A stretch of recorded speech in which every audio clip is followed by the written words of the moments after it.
Thank you for being here. Yes, I wanted to take a moment to talk a little bit about meditation, and that it doesn't have to be scary. You don't have to be some trippy hippie person to meditate, and you don't even have to call it meditation if you don't want to.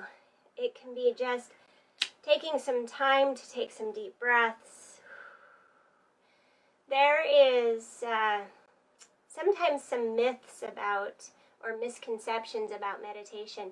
Some of them being that some people believe that you need to completely clear your thoughts to meditate. But it's actually quite, I believe, the opposite. Because the moment somebody tells you to clear your thoughts, what happens? Your thoughts just start going crazy. Crazy, right? You start having all these crazy thoughts. You want to think about everything in the world. And so then you're like, oh, I can't meditate. How does somebody sit still and do this? Because I can't clear my mind. So I like to think of it more as you're starting to let go of the thoughts that don't matter as much. It's picking your battles and setting your priorities. Right? In life, we're always told to set our priorities. So when it comes to meditation or sitting alone with your thoughts, it's all about prioritizing. When your thoughts are jumping all over the place, sometimes that's called monkey mind. Monkey mind means that your thoughts are jumping from branch to branch to branch to branch. And you just can't seem to focus, let alone ever clear your mind of any thoughts, right? So, at the very least, sitting with your thoughts or a little bit of meditation can be, again, prioritizing. Instead of having a tree with 100 branches in it that you're jumping to, then you start to narrow it down. And as you sit with your thoughts, you really narrow it down. Have a notebook handy. So if there really is a thought that you feel like you can't shake, but you don't want to think about right now, write it down, because that thought will be there for you later. So write it down, and sometimes as you're writing those thoughts down, just that fluid brainstorming of writing some of those thoughts down starts to help clear the clutter. Just like our closets or our basement or junk drawer gets cluttered, our thoughts get cluttered, right? So sometimes you got to go through that junk drawer, take out what you haven't been using in a while, and toss it. And then you can keep what you think might be relevant someday. But generally, if you haven't cleaned out a junk drawer or closet or basement in a few months, there's usually a couple things you can throw away, right? So your thoughts are the same thing. So if you need to write it down, and that gives you a little bit more clarity of what's on your mind, and you can start narrowing it down and pick your priorities. So basically, you're also letting go of some multitasking. We are in a generation, in an era where multitasking is almost a must. It's almost a must to be able to multitask these days, to be able to have your smartphone and even drive a car. How scary is that? We know that we've all been guilty, though, of thinking, oh, I'm just going to do text to talk and send a quick message to somebody. It's pretty sad. We're all guilty, myself included. But definitely when you are meditating, because I'm going to move away from that subject. That can be a whole nother subject. It's really scary, right?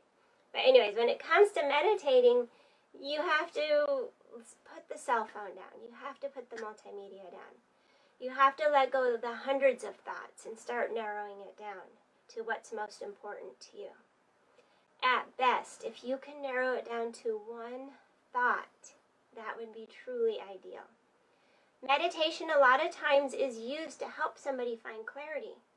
Clarity in a big decision that's going on in their lives, or a relationship, or just some kind of uneasiness in your body, right? It could even be you've been diagnosed with something recently and you need to digest that and start to find positive ways of healing yourself, right? So meditation, in my view, is not all about just being able to sit and have absolutely nothing on your mind. To me, it's quite the opposite.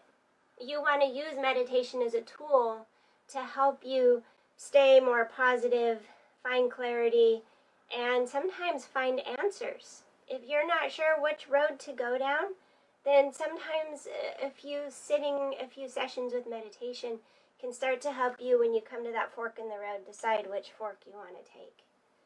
So use meditation as a tool, not as some thing that you're like, oh, how does somebody sit still and just clear their thoughts? Now, there are forms of meditation out there that probably would lead you to that, or if you are a very, very practiced meditator, you might be able to get to that true samadhi, to where you are just one with the universe and you're just floating around and you can have no thoughts on your mind. So not to discount if somebody has ever been able to achieve that or somebody wants to go there. But even your journey there, you're going to have to sift through a lot of thoughts to get there. So let go of the thought that in order to meditate, you have to be able to sit completely still and clear your thoughts. Because I'm also suggesting that you keep a notebook or a journal nearby to write down something that you can't get past, but you know you want to get past it, just write it down, right? So that implies that you don't have to sit so still that your ass gets sore. But, you know, you are definitely letting go of the multitasking. The journaling is just a method to help you, if you're stuck on a thought, to move past it and start helping you again set priorities, to see a list of your thoughts written down. Then you can start to clean out that junk drawer and maybe push aside some thoughts that aren't necessary or relevant. How many times in life have you worried about something only to later say, I don't even know what I was worried for, or what was I worried about, right? So clearing your thoughts is more about letting go of the monkey brain, the several branches out there that your thoughts are jumping to. Or sometimes I like to even call it snowballing, right? Where you start with one thought, it's a little snowball, and then you add a little bit more snow to it, and that snowball gets bigger.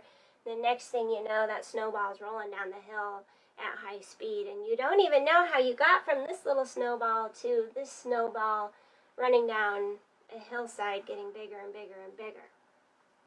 So it's more about finding clarity in something that's really important in your life. So let go of the multitasking. Let go of the monkey brain. And whatever's truly important to you, sit with that. You can also lay down. Laying down, sometimes people fall asleep. It just depends on how worn out you are. And for some people, if they fall asleep, that might be a good thing, because if you've been having a hard time falling asleep lately, then maybe you do need to lay down, let go of the monkey brain, and relax and take a nap. So if that's your goal, go for it. But if you really are looking for some clarity in something, then just taking a nice seat someplace comfortable. You can even be on a chair. It doesn't have to be on the floor. You don't have to go out and spend money on an expensive meditation cushion. A blanket can be nice, gives it a little bit more cushion. You could have some of your favorite plants around. I have an orchid and also an air plant. I have my beads, my meditation beads, often somewhere around. Thought I had them around here. I have crystals. I have a singing bowl. Just some of your favorite items maybe that you like to have near you that have some energy. Incense burning.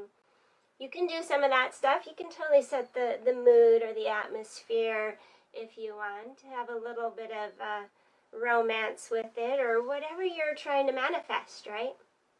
But the main thing is that you take some time to turn off the TV, turn off the cell phone, turn off the computer, and just take some time to breathe. Now, I want to also give you this little bit of advice. Breathing. Breathing is very, very important. Most of the time we're holding our breath. What I mean by that even is sometimes we're only using a fraction of our lungs. We're not even using the full capacity of our lungs. We're just using a fraction. Also, there's times when we're holding our breath. When we are concentrating on something, or we're scared, worried, we tend to hold some air in. We have a fear of being empty. It's human nature to not like being empty, which this also could be why it's hard for us to completely clear our thoughts and be empty of all thoughts, is because human nature, we don't want to be empty. Emptiness is associated with loss and not knowing when your next meal is coming even, or how you're going to pay your bills. Emptiness is just not comfortable for us. And so we have a strange relationship with emptiness. So we often, not only are we only using a fraction of our lung capacity, but our exhales are almost non-existent. And we need to focus on that. So before you even go into meditation mode, I find it's good for me to just sit and breathe. And I count them. I count to 5 or 10 breaths, really slow, deep breaths, making the exhale just as important as the inhale, if not even more important when you start. So find that emptiness, and you know that you're void of all air. So on the exhale, when you press all the air out and you have that slight moment of panic, because your body's like, oh, we need to inhale. So you have a slight bit of panic, and then you inhale, and then it's the most amazing inhale ever. So if you've never tried this kind of breathing, I highly recommend it. If you've never felt that slight bit of panic on the exhale at the bottom of your exhale, you're not fully exhaling. So try it. After you turn off this video, or this video is done, I highly recommend you trying it. You'll want to find that full exhale to where you're at the bottom. You have that slight moment of panic, and then you inhale. But it's going to be the best inhale you've ever felt, because it's the yin and the yang of everything that we deserve, as well as we should be feeling the yin and the yang of everything. We should know what it feels like to be completely empty, so that we know when we have fullness. Because the problem with not knowing when you're full, or what fullness really feels like, or how amazing fullness can be, the problem with not knowing emptiness and fullness is that we're constantly out there seeking more fullness, right? And that fullness we might be seeking more in material effects or relationships. You're constantly seeking that friend or that lover that helps you feel full. Food. Some people have poor relationship with food, and they can't stop until they feel full. And some days they're just like, oh, I just don't feel like I can get full. I just want to eat all day, right? Because we're constantly seeking that fullness. So something as simple as practicing our breath. Find that full exhale, and you will have that slight bit of panic at the bottom. If you're not slightly panicking at the bottom, then you're not trying hard enough. So when you exhale, even hold the exhale for a moment, and then pull your belly in, maybe even tighter, and see if you can press out more air. And then when you have that slight panic, take that beautiful inhale. Go for it. Take that beautiful inhale. And, okay, so breathing. But the breathing is really going to start to calm your mind and your heart. We have more control over our heart rate than we think we do. And that control comes from deep breathing.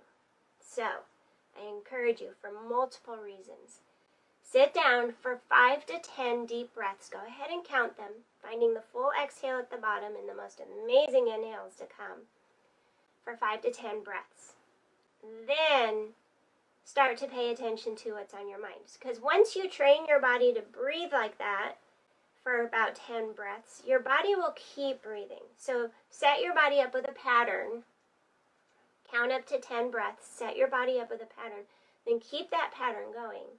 But then now tune into what your thoughts are.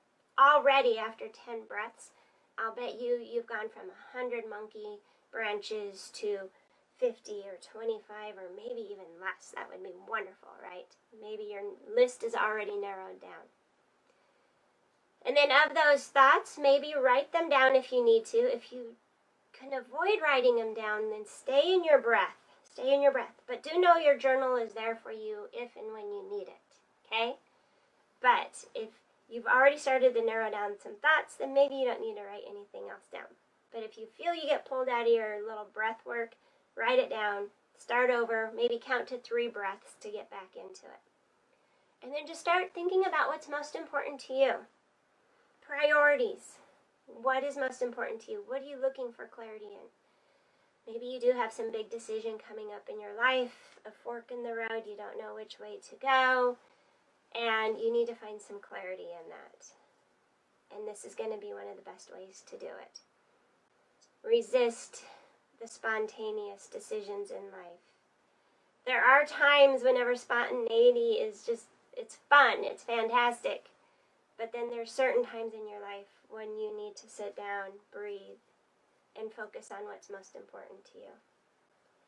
Right now, the point I want to get across to you is a couple myths or thoughts that aren't true about meditation. One is you don't have to completely clear your thoughts. Two, you don't have to completely sit still. There's also in yoga we call moving meditation. So many people come to like a vinyasa class where we move through a sequence, and that moving meditation with breath, often by the end of the class their thoughts are clearer.